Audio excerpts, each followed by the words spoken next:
Hi, I trust this finds you well. I hope you got through the week okay. Here's a thought for parsha Devarim. Yesterday, millions of people watched how England scored a goal against Argentina in the semi-finals of the World Cup. And from that moment, they shifted their strategy for the rest of the game. Instead of playing to win, they were playing not to be beaten. They were playing not to lose. And the coaching staff made this intentional decision to surrender possession of the ball and instead just to react to Argentina. And with that, they lost the ability to shape the game, to impact the game, and they lost. Now, I'm not here to point fingers at the coach and talk about the would have, could have, should have, but I think there's lots to consider here, especially when it comes to the game that is life. Living reactively, passively versus proactively, defense versus offense.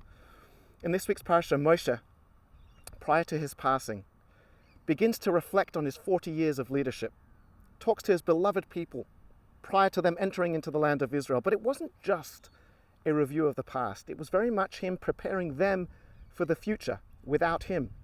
This entire speech was about moving them from a survival mindset to a purpose mindset, because until now they very much lived passively, reactively, reacting to situations, circumstances, challenges and crises. But now they are going to have to become a nation moving into the land to build, to lead, to initiate.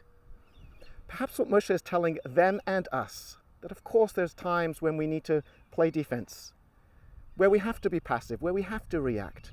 But as a whole, we need to keep possession of the ball.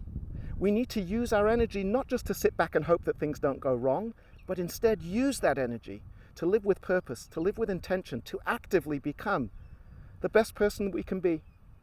So perhaps this is what we can think about every so often to check in, whether it's our relationships, our careers, our Yiddishkeit, all parts of our life.